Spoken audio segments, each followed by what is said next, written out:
से पहले आप लोगों को ये मांगे पढ़ के सुनाऊं ताकि आपकी सहमति हम सब लोग से ले सकें। सबसे पहला तो पैसे और नोट उपलब्ध कराने पड़ेंगे बैंक और एटीएम में। जो ग्रामीण में सहकारी बैंक है उनको परमिशन नहीं है नोटों को लेने देने की, और सहकारी कोऑपरेटिव बैंकों से पूरा ग्रामीण क्षेत्र जुड़ा हुआ है, वो सरकार को चालू करना चाहिए। किसान क्रेडिट कार्ड के माध्यम से 75,000 रुपए निकालने की स्वीकृति जानी चाहिए। शादियों के लिए कहा कि कार्ड लेके चले जाओ और 2.5 लाख रुपए मिल जाएगा। नहीं मिल रहा। आप में से किसी को 2.5 लाख रुपए मिला मुझे बता दो। हमारे घर में शादी है, नहीं मिले। कि उस राशि को दुगना करो, 5 लाख करो और बिना सवाल जवाब के लोगों को पैसे उपलब्ध करवाने चाहिए।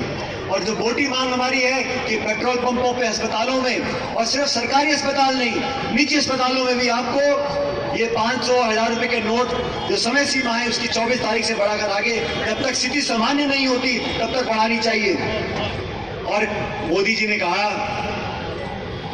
कि 5.5 लाख करोड़ रुपया बैंकों में जमा हो गया।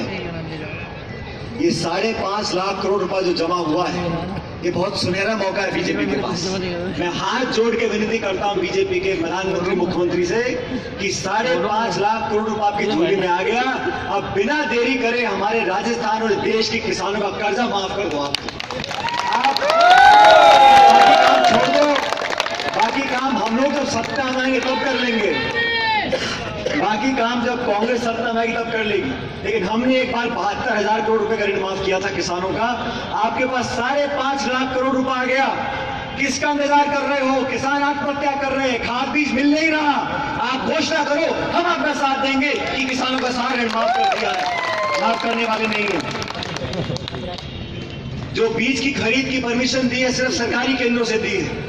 सरकारी केंद्रों पे या तो बीज मिलता नहीं, मिलता है तो घटिया मिलता है। इसलिए हम चाहते हैं कि निजी केंद्रों से भी बीज उपलब्ध कराया जाए पुराने नोटों से इस प्रदेश के किसानों को,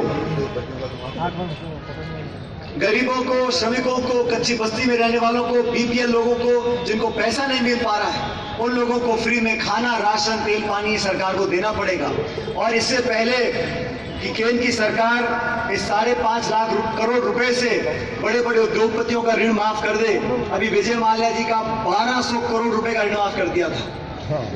बीजेपी ने कहा था कि विदेश से 6 लाख करोड़ रुपए लेकर आएंगे और लोगों के खाते में जमा कराएंगे। और अब बोल रहे हैं कि जिसके खाते में पैसा ज्यादा आ गया इनकम टैक्स का नोटिस भेजेंगे आपको। बीजेपी के साथियों से कोई पूछ ले, रिक्शा का, दूध का, फल का, मेहंदी लगाने वाले का कोई पेमेंट चेक में करता है क्या? और हिंदुस्तान में जो गांव में रहते हैं 81% लोगों के पास गांव में बैंक के खाते नहीं है। आप उस गरीब, अशिक्षित किसान, बुजुर्ग की कीमत सोचो क्या होगा, जिसका शोषण होगा, जिसके पास 1,000 रुपए का नोट है लोग 200-300 रुपए में ले जाएंगे, उसके पास बैंक नहीं है, बैंक का खाता नहीं है, एटीएम नहीं है, पैन कार्ड नहीं है। और प्रधानमंत्री जी क्या बोलते हैं कि मैंने ऐप डाउनलोड करवा दिया और कहा कि 5 लाख लोगों ने कहा कि आपने बहुत श्रेष्ठ काम किया है। 5 लाख लोगों ने। और मोदी जी के खुद के ट्विटर पे 2-3 करोड़ लोग फॉलोअर हैं उनके। मोदी जी के खुद के फॉलोअर हैं। 125 करोड़ की आबादी है। अब कौन तो ऐप डाउनलोड करे गांव ढाड़ी में बैठा, कौन उसको अंग्रेजी में पढ़े और फिर बटन दबाए। ये 5 लाख लोगों की बात कर रहे हो, मैं 10 लाख से लिखवा के दे दूंगा कि नोटबंदी कर। ये क्या मजाक बना है? हमारी पार्टी ने, पूरे विपक्ष ने, 200 सांसदों ने कहा कि आप पार्लियामेंट में आके जवाब दीजिए। कहते मैं क्यों दूं? नोटबंदी की घोषणा आरबीआई का गवर्नर करता है। वो घोषणा तो आपने बहुत चौड़े में कर दी।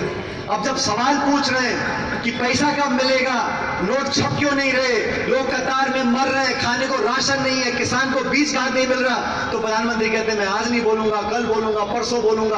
आप आके सदन में खड़े होकर बताइए, इस देश को आश्वस्त कीजिए। आपने 2 दिन कहा, फिर 3 हफ्ते कहा, फिर 50 दिन कहा।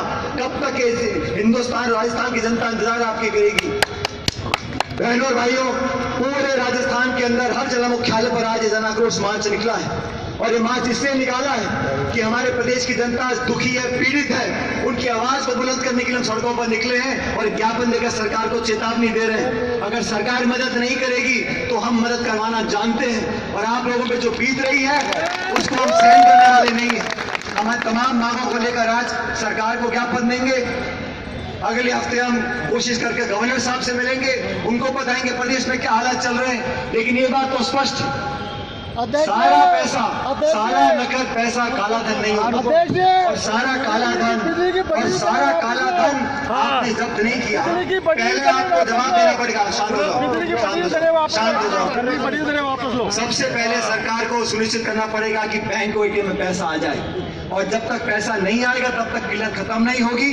ये अघोषित आर्थिक इमरजेंसी जो लगाई है सरकार ने, इसका जवाब देना पड़ेगा।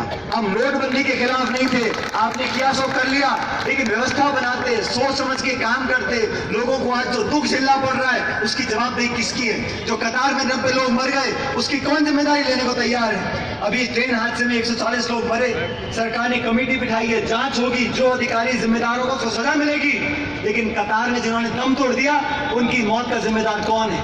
ये सवाल आज पूरा हिंदुस्तान पूछ रहा है। दोस्तों, मैं आप तमाम लोगों का धन्यवाद करना चाहता हूं, पार्टी के कार्यकर्ताओं का, यूथ कांग्रेस का, सेवा दल का, महिला कांग्रेस का, तमाम पदाधिकारियों का, नेताओं का, कि जयपुर शहर ग्रामीण ने मिलकर जो कार्यक्रम किया, इससे लोगों की आवाज को ताकत मिलेगी, और आने वाले समय में और बुलंदी से हम लोग आपकी आवाज को उठाएंगे। हम हार मानने वाले नहीं है, न्याय और अधिकार के लिए संघर्ष करते आए हैं और करते रहेंगे। मैं नारा दूंगा, मेरे साथ जोर से बोलना। मैं कहूंगा मोदी सरकार, आप कहेंगे तानाशाही नहीं चलेगी। मोदी सरकार तानाशाही नहीं चलेगी, मोदी सरकार तानाशाही नहीं चलेगी, बीजेपी सरकार तानाशाही नहीं चलेगी, बीजेपी सरकार तानाशाही नहीं चलेगी। आखिरी बार बोलना जोर से, बीजेपी सरकार तानाशाही नहीं चलेगी। देखिए, आदरणीय पायलट साहब ने जल्दीबाजी को नहीं है, लड़ाई लंबी है।